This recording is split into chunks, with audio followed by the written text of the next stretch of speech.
秀吉が山菜の三法師を抱いて現れた並み居る武将は思わず平服した。清須会議といえばこの場面です。ですが、この逆転劇を書いた同時代の記録は一つもありません。この絵がその場面です。ただし、描かれたのは事件から200年近く経った江戸時代、太閤記と呼ばれる読み物の挿絵でした。つまり、私たちが知っている清須会議は江戸の物語なのです。今年の大河ドラマ、豊臣兄弟の第30回でも、秀吉は三法師を抱いて現れました。前提。誰もが知る、あの名場面の出所。1582年6月27日、終わりの清洲城、本能寺の変から25日後のことです。織田家の重臣たちがこの城に集まりました。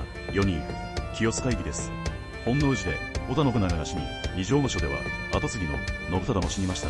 当主と後継者が同じ日に同時にいなくなった織田家にとってこれほどの非常事態はありません。集まったのは4人、筆頭家老の柴田勝家、光秀を討った羽柴秀吉、宿老の丹羽長秀、信長の次兄弟、池田恒興、もう一人の重臣、滝川一益は関東で北条に敗れ、伊勢へ退いていて間に合いませんでした。第一章、三法師を抱いては資料にない。まず、有名なあの場面を確かめます。通説ではこうです。跡継ぎを決める話し合いが揉めている。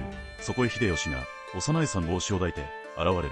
主君の孫を前に、諸将はひれ伏し、秀吉が主導権を握った。ところが、この話の出所は、川澄太閤記や絵本太閤記といった江戸時代の読み物です。同じ頃に書かれた多聞院日記や晴れ豊記といった記録には、この場面が出てきません。それどころか、三法師の相続をめぐって激しく争ったという気配すらほとんどないのです。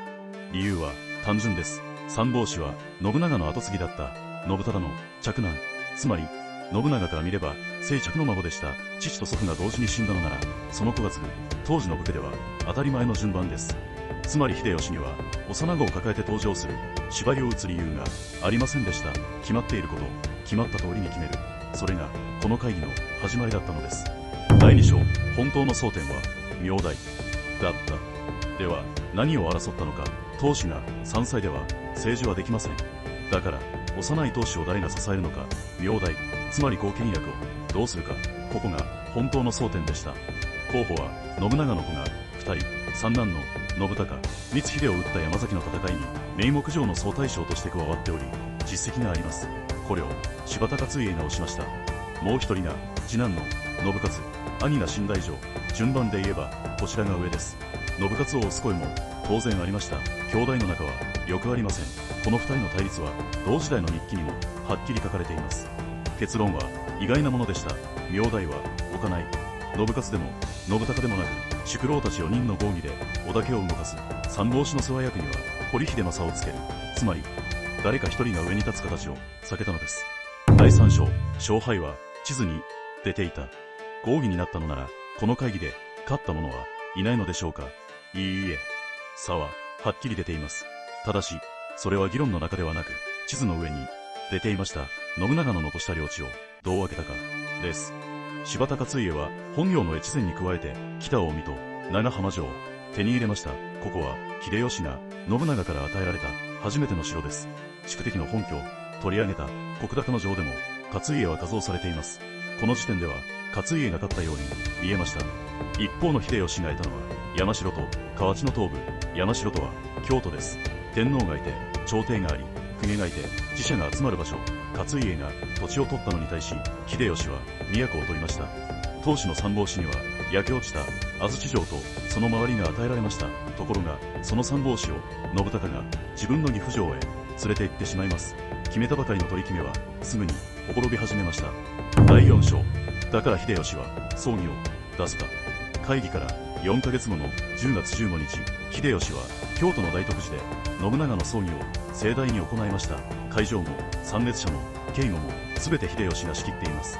都を抑えた男が都で亡き主君を弔ってみせた。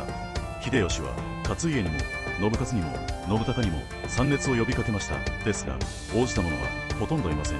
先ほどの絵には勝家や一益の名も描かれていましたが、あれは明治になってから描かれた想像図です。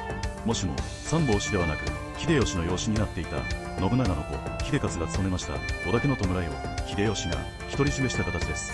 まとめます。清須会議で秀吉が三法師を抱いて逆転したという場面は同時代の記録にありません。相続は初めから決まっていて、争われたのは名代でした。そしてその名代も置かれなかった。勝敗は会議の話しぶりではなく、分けられた領地の地図に出ていました。勝家が土地を取り、秀吉が都を取った。翌年、二人は静ヶ岳で戦い、決着します。この動画が面白かったら、本能寺の変の動機を検証した動画と、その時家臣がどこにいたかを地図で追った動画も、概要欄にありますので、ぜひご覧ください。チャンネル登録もお待ちしています。